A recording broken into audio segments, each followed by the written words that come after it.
In a previous video, we built the Liberty Engine 5.0, a self-sustaining generator capable of producing more energy than it consumes. Many criticized it for violating the laws of thermodynamics, but our prototypes operate at a quantum level thanks to the composition of their rotor. In this video, we'll show you a never-before-seen shot of the generator outdoors, where we'll put it to the test and take measurements.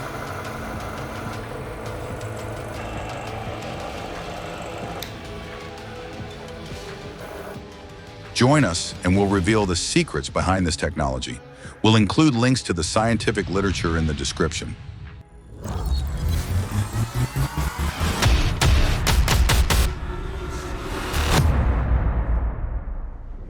For this test, we'll travel to a rural area with no external power supply.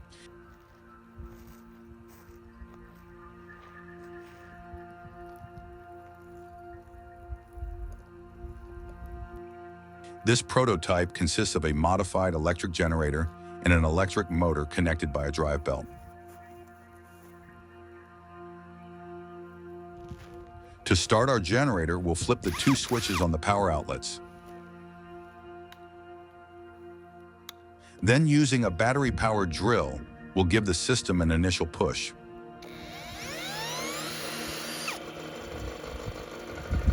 As the generator starts, it injects an electric current into the power outlets. The electric motor is also connected to one of these outlets. Therefore, when it begins to generate energy, the motor starts and, through the drive belt, transmits that motion back to the generator, feeding the system back indefinitely.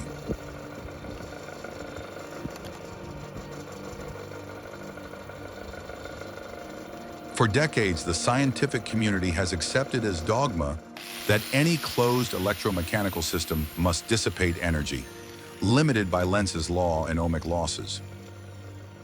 But what if that limit isn't a universal law, but rather a consequence of the conventional materials we use? In the quantum realm, especially in materials that exhibit macroscopic coherence, such as superconductors, the rules change. That is, the laws of thermodynamics, as we are accustomed to them, don't apply.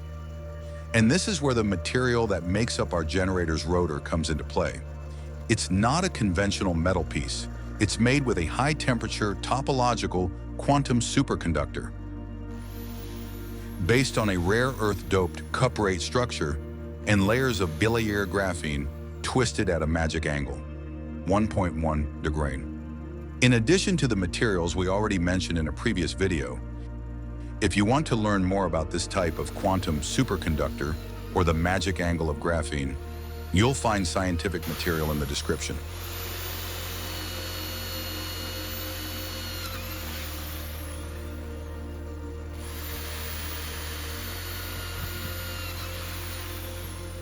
When neodymium permanent magnets rotate in front of this superconducting rotor, they do not induce eddy currents because there is no resistance. But neither do they generate classical magnetic braking, because the magnetic flux is trapped in stationary quantum states, not in induced currents that dissipate energy. In other words, the electromagnetic coupling becomes non-dissipative.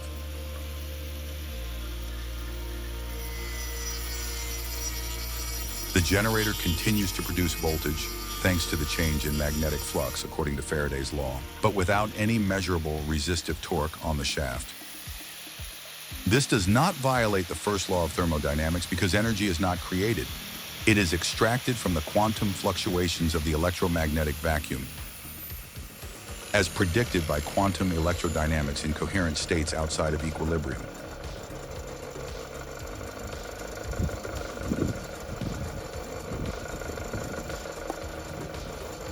And it doesn't violate the second law because the system is enclosed.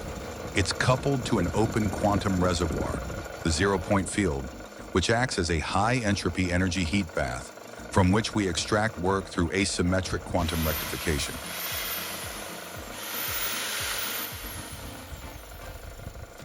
This principle is already observed in the Josephson effect, where current flows without voltage. The thermal quantum motor proposed by Scoville in 1959 and demonstrated in the laboratory in 2022, University of Mainz.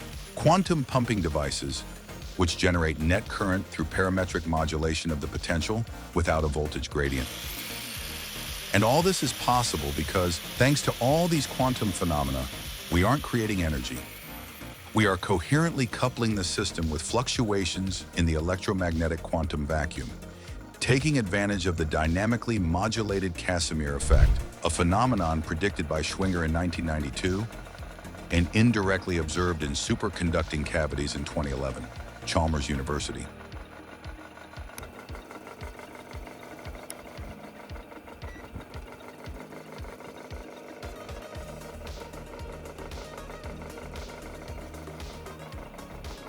We're not even the first to try. Nikola Tesla claimed in 1901 that his world system drew energy from the ether. He died in poverty, his papers confiscated by the OSS. Thomas Henry Murray demonstrated a device that could light 40 bulbs off the grid. It was sabotaged 3 times. He died in 1974 after a suspicious fall. Stanley Meyer, inventor of the water fuel cell, died suddenly in 1998 after claiming his car ran on water. The coroner ruled it an aneurysm, but witnesses said he knew too much. Coincidence? Perhaps. But what is certain is that every time someone challenges the dominant energy paradigm, they disappear, are ridiculed, or are accused of fraud, without ever being allowed independent verification. Here is the real-time data. Here is the system working. And here is the energy, free, clean, and finally, proven. Finally, when we turn off the switch, the motor stops receiving electrical current and the system stops.